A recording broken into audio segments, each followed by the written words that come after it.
So 56% of Indians who are aged between 18 to 34 actually end up using this Instagram platform. So between Instagram and Facebook, let's begin by talking about Instagram, because honestly, other than my grandmother these days, not a lot of people use Facebook. So starting with Instagram first, the first thing that you must know is that 56% of urban Indians between the age of 18 to 34 actually use this particular platform. This means if you are looking to actually target a crowd which is young and it's part of the young India, right? And you are selling something that they might be able to relate to, then this is the platform that you should definitely focus on. Now, when it comes to market share, the other thing is that Instagram has basically 230 million people actually, which are Indian users using this particular platform every single day. They are watching reels on it, posting pictures on it, and whatnot, and also getting jealous about their friends flying all the way to Dubai, posting pictures, and then realizing I don't have a very fancy life. So, anyway, people do that, and this is also happening. Now, when it comes to growth potential, right? Instagram initially, when it started out, I did not think that there will be a lot of growth until they released this new concept, which is called as Reels and Stories. And trust me, I mean, they must have taken inspiration from platforms like TikTok and Snapchat. But point is, as soon as Zuckerberg added this feature, Instagram has really been a platform where you can not just share pictures of your friends and the happy moments, but you can also educate your customers and share value with them in the form of reels. Now, if you go to my Instagram right now, you would see that approximately we upload one reel a day, where within 1 to 2 minutes we are able to convey some sort of value to our clients. And on Instagram, as opposed to YouTube, because over here you don't have time to sit around and do a whole breakdown of all platforms and whatnot, you need to actually share some tactical advice or some story which actually grabs your audience's attention as fast as possible, and your objective is to be able to deliver value within that limited time span. Now, this might be very difficult for some people, especially if you are, if you talk a lot, kind of like how I love talking. I just love going into the depth of every single concept. If you are into that, it might become a little bit challenging, but if you practice a little bit, and if you use of course AI to craft your scripts, or if you use help of good script writers, or even if you write your own script, there are a lot of tools available these days. You will be able to actually do this much more effectively. So now let's talk about the depth.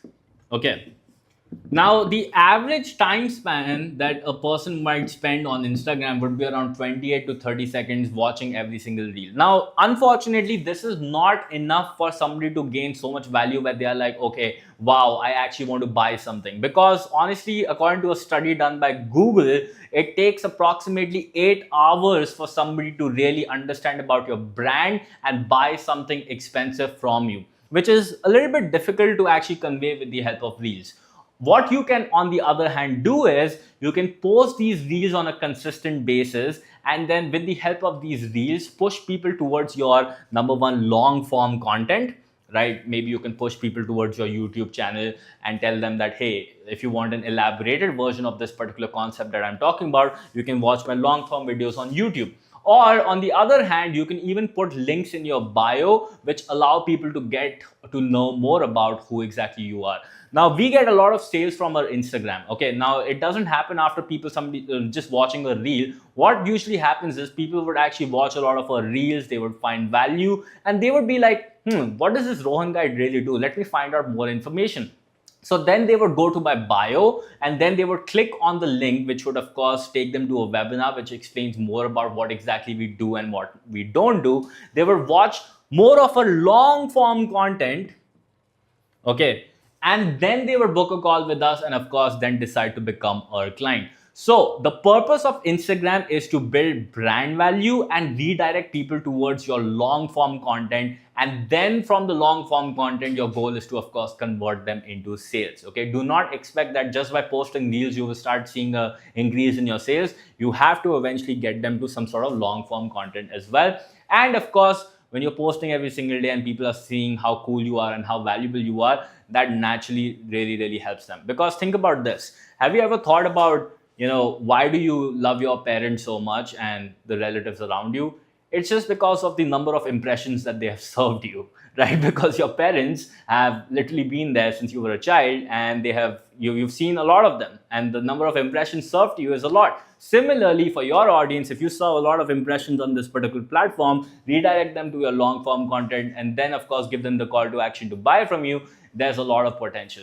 And also you can use Instagram if you have a lot of work which requires a lot of visualization. For example, maybe you're a makeup artist, maybe you're selling some products, maybe something which requires people to see that thing before they go about actually purchasing it. Then that is also a great platform to actually showcase your products and services. So according to the result, a lot of small to medium sized business owners reported a 20% increase in their visibility and business just by using Instagram. So, what is the verdict?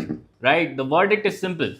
You should definitely use Instagram, and it is really good for branding and it's really good for impression serving. But at the end, do not depend only on Instagram to actually get a lot of customers. You should eventually use Instagram to send people to long form content as well. And then, of course, hopefully they should then watch that long form content, know more about your brand, and then they should book a call or whatever. They should go to your website and then buy from you. Now, what about the parent company of Instagram, which in this case is Facebook? Again, a great platform. But what I'm noticing these days is, let's suppose if you create a fan page on Facebook and you start posting.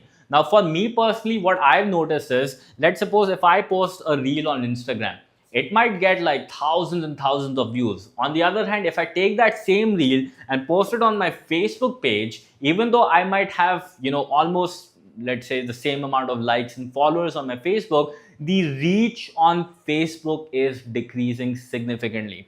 Now, why exactly is the reach decreasing? Because as I said, the young urban population is more inclined and excited towards using Instagram. Now, that doesn't mean that you should avoid Facebook completely. You should consider using Facebook if the target audience you are going after are people who are above 40, 50, 60 or more. For example, I know personally where my dad used to spend a lot of time using Facebook, actually more than Instagram. And in fact, even if you ask, some uncle or auntie, you would see them posting pictures on Facebook and then tagging you, and then you figuring out, how do I untag myself because I don't want my friends to see that. So jokes aside, Facebook is definitely a platform which is super profitable, but if you are looking to go after a target audience which is a little bit elder in age, okay, you can use a healthy balance of the same. But again, if you want a lot of reach and of course a lot of engagement on Facebook, rather than focusing on the fan pages, what I would highly recommend to you would be focus on two things. Number one, focus on your personal profile. Okay, so this means the normal Facebook profile that you have, which has the ability to actually allow you to have 5,000 plus friends, right? Focus on growing that, because when you post something on your profile, that is likely to reach more people than you posting something on your fan page. The other suggestion that I can give to you is also use Facebook groups, because if you can build a community around whatever you're doing, right, the chances of that reaching people would be again higher than you starting a simple Facebook page as well. So that being said, this is what my recommendation is when it comes to Meta as a platform.